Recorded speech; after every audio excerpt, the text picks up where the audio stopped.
Oh man, it's been a minute since I've made a video where I'm actually talking about shit. So,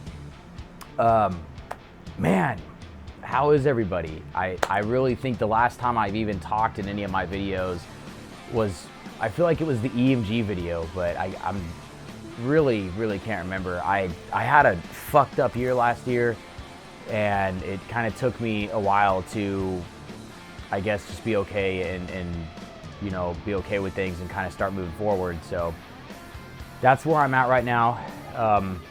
I've had a lot of people ask me for a rig rundown, a gear video. I'm not gonna call it a rig rundown. I don't got Premier guitar in my bedroom. Ask me what I'm using. So I'm just gonna call this my gear video, whatever. I am going to go over all of my guitars first, and we'll just take it from there. Okay, gonna make this really short and really sweet. Got my first guitar ever in my hands. This thing is dusty, man. This thing is dusty. This is a Yamaha Pacifica 112J. It's an HSS. It's got a volume and a tone. Yeah, three-way, no, it's a five-way selector. And just a generic tremolo system.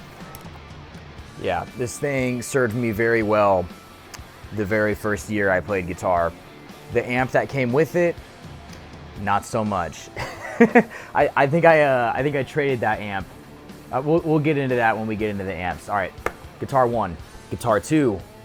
Yes, these are not the original pickups that were in it, but whatever. It's not even playable right now anyways. So this is a Schecter C1 Diamond Series Classic. I think this is a 2003.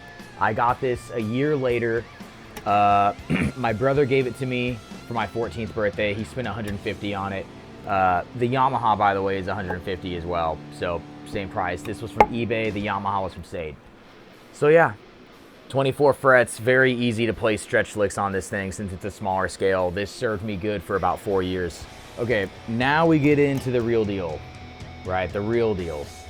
So this was the first guitar I ever bought with my own money. This is a Schecter Blackjack SLS. This has EMG 81, 85 Zakk Wylde in it. The Floyd Rose system in every single one of my guitars is always going to be a 1000 series because that's what they put in most of them. And they're all blocked. Every single one of them are blocked with either a trim stop, a block of wood, just, you know, anything that can block it, because I don't need to go upwards. I don't like floating bridges. They don't stay in tune very well. If you break a string, you're fucked. So yeah, they're all blocked. This is a full scale 24 fret ebony fretboard. This is probably the best Schecter, best sounding Schecter that I have. This thing is badass. I think this was 850, brand new 850 from Guitar Center. I think I was 18 when I bought this right out of high school. This thing's badass. This is my baby. I bought this right after the Blackjack. I think I spent 1,050 on it. It was from Sweetwater, I think. I think the only thing that's not stock on this is the Sustainiac, which is right here. So I'm gonna go into a tiny bit of detail. This is an 81 TW EMG. Once again, Floyd Rose 1000 series, that's blocked. All of my Schecters, by the way, are always volume, tone. I can't stand not having two volumes. I gotta have two volumes. Three-way selector switch. All my Schecters are three-way selectors. And then you have your Sustainiac knobs right here. I really want to, you know what, I'm going to show you guys. This is kind of disgusting. So this is how much hours I put into this thing. Look at this. Look at this, look at that Floyd Rose. That's disgusting, man. It's nasty. Yeah, so this thing's seen a lot of time, seen a lot of hard work, a lot of practice, a lot of shows. 24 frets, rosewood fretboard, Schecter Hellraiser C1. This thing is my favorite guitar. I absolutely adore this thing. This thing is so awesome. Okay, this was an impulse buy. This is a 50s Les Paul Tribute T. I think I bought this in 2016. I knew 2016 was going to be a good year for Gibson because 2015 was a terrible one. So I bought this. This thing sounds really good on recordings, man. It's got the 490, I think it's the 490R and 490T pickup or something like that in the bridge and the neck. Really good pickups. You know, I think I spent 800 on this thing. So yeah, it's a Gibson. It's not the best Gibson I've ever played. But yeah, sounds really good. Very, very basic guitar. Gets the job done. Next, don't know when I got this. I think I got this in 2019. Not sure. This is my least favorite guitar. I cannot get this thing to sound good. I don't know why. The best sounding pickups that were in this thing were the 81 and the 85 EMGs. I just can't get this thing to sound good. I don't know. Maybe I don't like maple fretboards. I don't know what's up, man. But this is a beautiful looking guitar. It really is badass. It screams rock and roll. This is a Charvel DK24. That's really all there is to know about it. Floyd Rose 1000 series, volume, 3-way selector switch as per usual, 24 frets. Yeah, kick-ass looking guitar, man. I just can't get it to sound good. It's got a Dirty Fingers Plus pickup that I'm probably gonna pull out of it, and it's got a Seymour Duncan Alnico too. I'll probably just put like $12 pickups in this thing, man. I mean, to be honest, I'm gonna stop talking shit. Let's go on to the next guitar. All right, so strings break. Okay, I had a gig on Sunday. I haven't had time yet. I've been working all week, but this is the exact same thing as the white one. This is the Schecter Hellraiser. This is the exact same guitar. Everything is the exact same, so I don't need to go into crazy detail with this. I think I got this about 2 years ago, maybe 2021, I think, because I loved the white one so much. I was like, fuck, man, I gotta have a backup for when a string breaks so I can just pick the other one up and just get back to shredding. So yeah, same guitar. I will say one thing about the white one that hasn't happened to the black one yet, and I don't know when it will, but I know it will, is the Sustainiac pickup right here is not, it's not a humbucker, it's a single coil. And this piece right here that my finger is on is plastic. And what happened with the white one was a few years ago I was playing a show, and I usually kind of pick around this area when I'm playing rhythm, and it broke in half. The plastic part separated from the actual pickup. So this is just a cover. So that's all this is a cover. So what I had to do with it is I had to use like really, really strong super glue and clamp it back together. So I'm probably gonna have to do that to this one eventually. But yeah, let's move on to the next one. I'm gonna make a video playing this one very, very soon. And I'm gonna go a little bit more in depth with it. I'm just gonna show this one to you guys. This was a gift. I think I got it about 6 months ago from a guy named John. I met him at a Steel Panther concert, and you know we've had a few in-depth conversations about life and you know stuff like that, and we hit it off, and he became a really good friend. And you know I can't thank him enough for building me something like this, man. This is really fucking special. It's one of a kind, and it's got my mom on it. It's a beautiful guitar. It's a telly shape. One knob, one pickup, and this is one of those $12 pickups I'm talking about. I'll probably make the next video this guitar, and you guys can hear it. It sounds insane for a $12 pickup. It's crazy, but very, very, very beautiful gift, John. Man, thank you, dude. This thing is awesome. I don't have much to say about it besides that. It sounds great too. Take one more look. And let's go on to the last one. So this was also a gift. I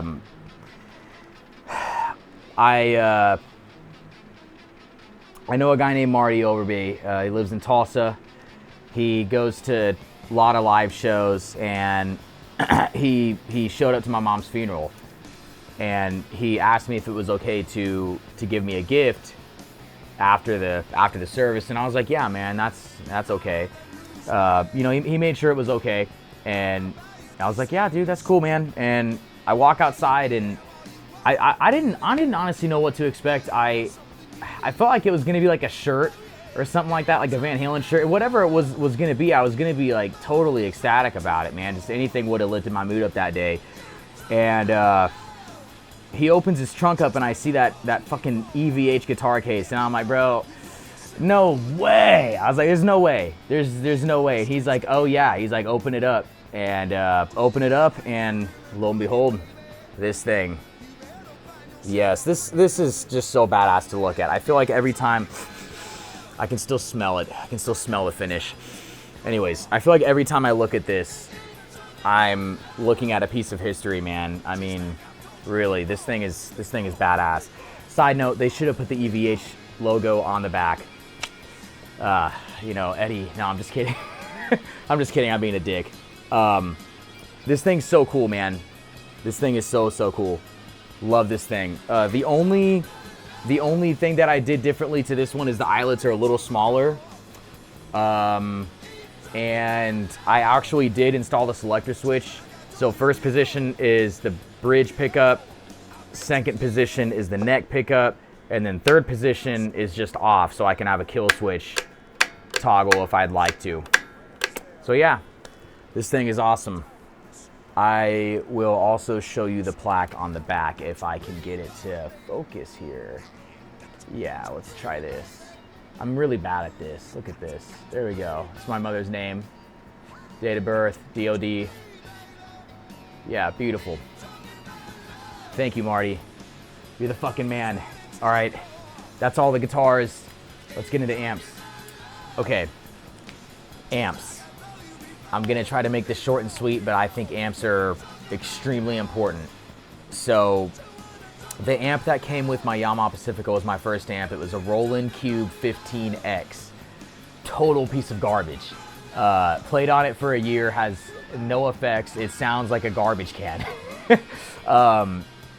Yeah, I sold it for 20 bucks, and then I got a Line 6 Spider 3. Not much better, but it's better than the Roland. I got a Spider 3, I still have it, I just don't feel like breaking it out. And I played on that for 4 years, and then I played a few months on this amp called a PV Valve King, and that was what you see and hear on the talent show video that I have on my YouTube channel, which is my first video ever on here. I'm using the PV Valve King, no effects. I didn't even use effects. I didn't know what effects were until the next amp that I got, which was a Fender Mustang. It was a Fender Mustang head. I got rid of the Valve King and traded it for the Fender Mustang head, which is a modulation amp, so I was able to get more tones and stuff and able to practice a little bit more efficiently with that. And that's when I started using effects like reverb, chorus, delay. So for the first 4 years of my playing, I had no idea what effects were. I didn't know what they did. I always played dry.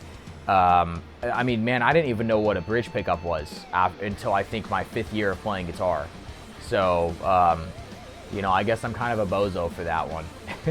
But after the Fender Mustang, that was always my practice amp, was the Fender Mustang. So at the same time, I started playing live.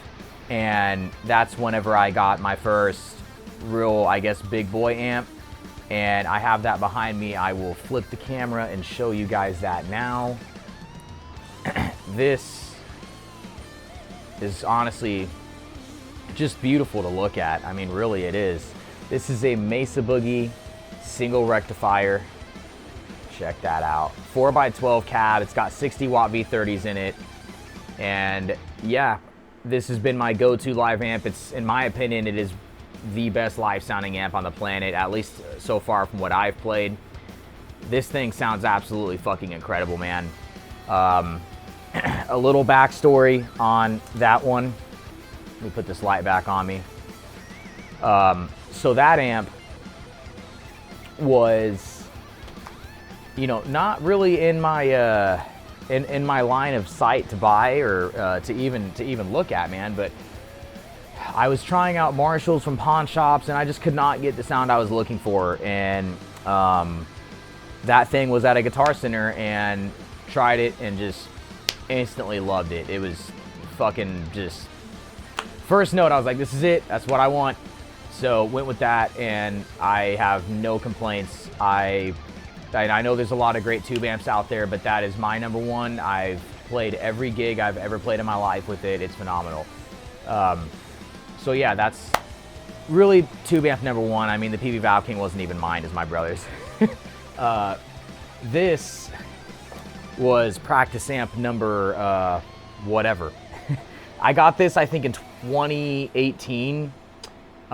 This is a Yamaha THR10X. This thing is the best practice amp in the world, man. Yamaha hit it right on the fucking head with this thing. I cannot recommend this amp enough. Boss katanas sound good, sparks sound good. This thing sounds better. This thing sounds incredible. This is like, I can't speak highly enough of this amp. This amp is amazing, and I love Boss products. Half of the pedals on my board are Boss products, but man, practice amps, best in the world, in my opinion. So I played on this for a long time, and then made my most expensive purchase, which is the Axe Effects XL2 Plus. I got that in, I think I got that in 2019 or 2020. I really can't remember when I got it. But that's what I use now to practice and record with. I've never used it live. I mean, I've got a Mesa Boogie, so for the time being, I don't use the Axe Effects live. I still use the Mesa. And my most recent purchase for amps is this guy right here,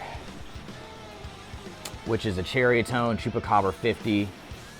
And this thing's pretty badass. It's basically like a modded JCM 800. Kind of sounds like an 800, kind of sounds like a Plexi. I don't think it can decide what it wants to sound like, but it's badass. Great, great, great amps. Nick really knows what he's doing. The wiring is impeccable. And yeah, those are my amps. I don't have any cabinets besides the V30s.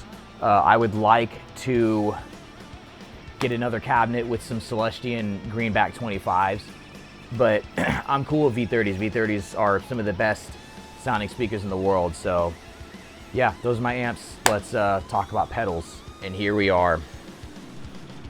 Back to my shoes. Check these Nikes out, man. Okay, so here we are. These are the pedal board. This thing has seen a lot of gigs. It wasn't my first pedal board, but it is definitely the biggest one I've had. It's a Gator pedal board. I think it's an all aluminum board. I think it's about 400 bucks. I'm not sure.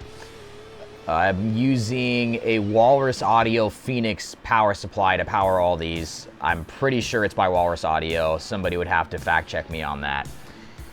The first pedal in the chain is a wireless unit. It's my absolute favorite pedal. Gotta have a wireless unit. That's the receiver. It also acts as a tuner when you click on it. And this is the transmitter.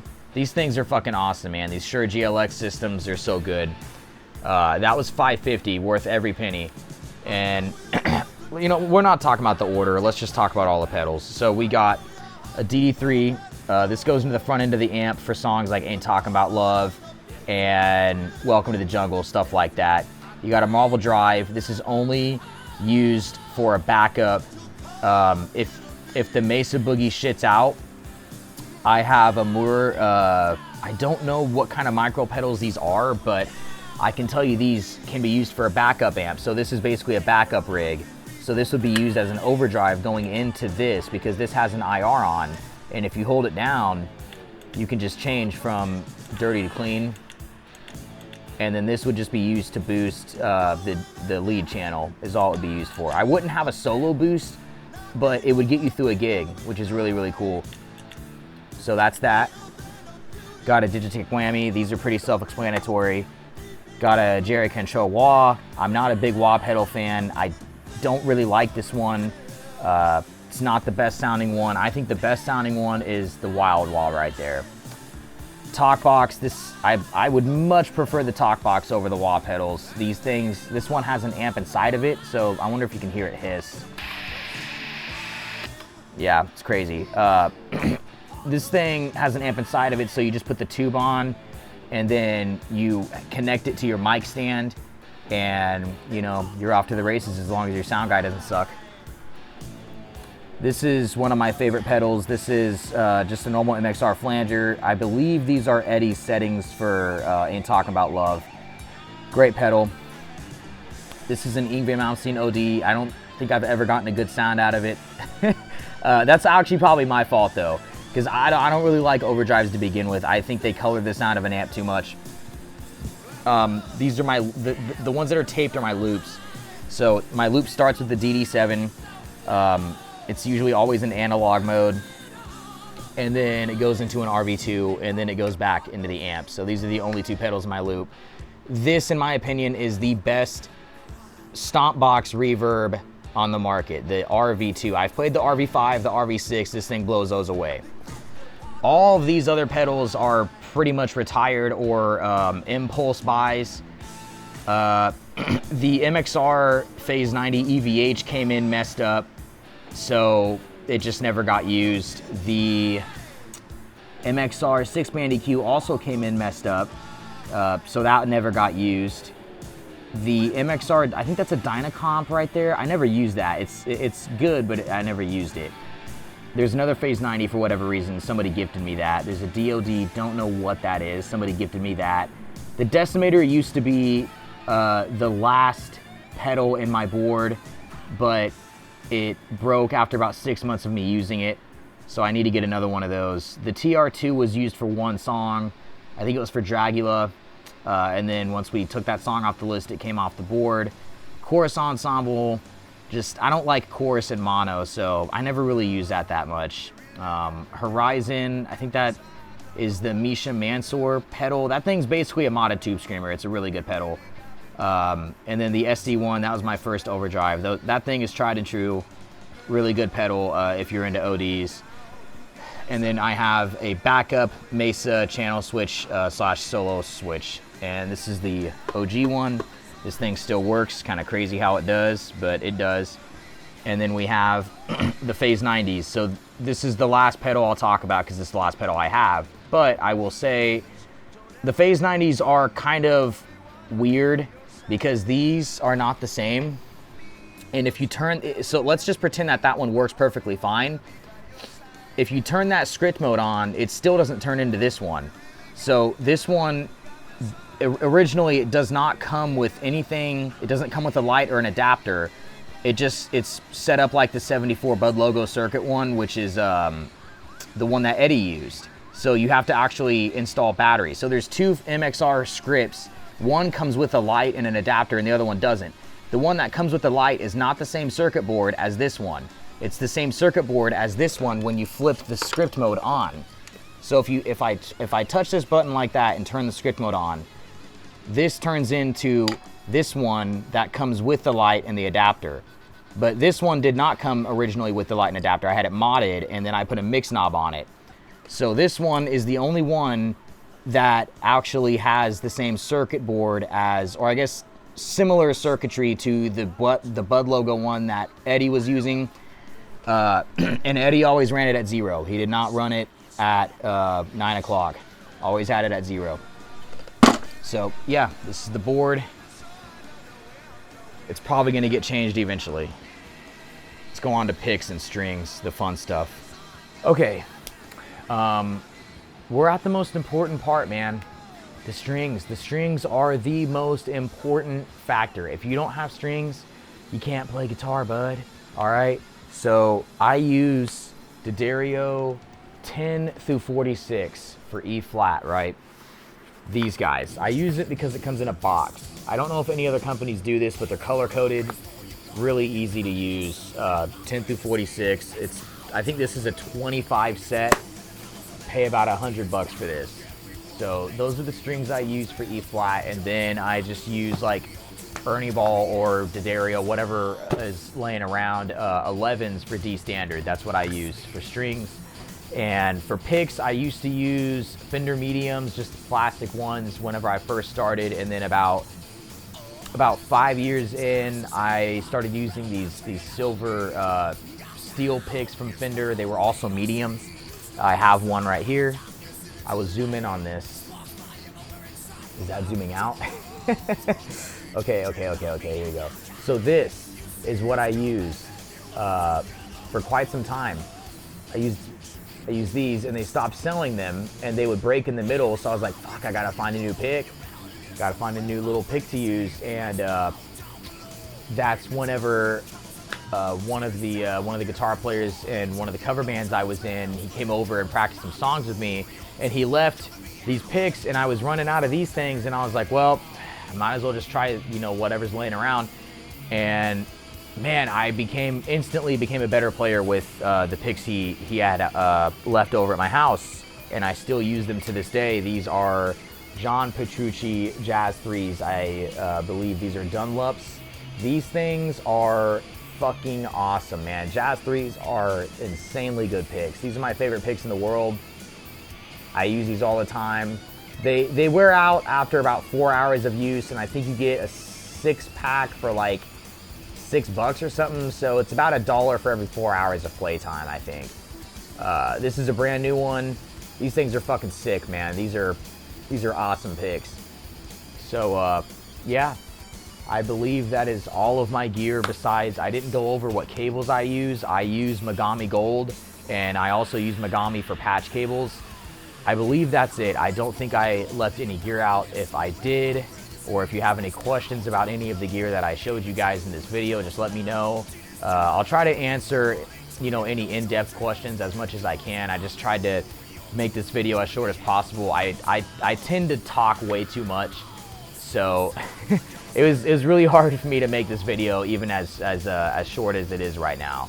So yeah, I think that's it. I'm gonna head out of here. I really hope you guys enjoyed this video. I'm gonna be making a lot more videos like this in the future. So yes, let's get going.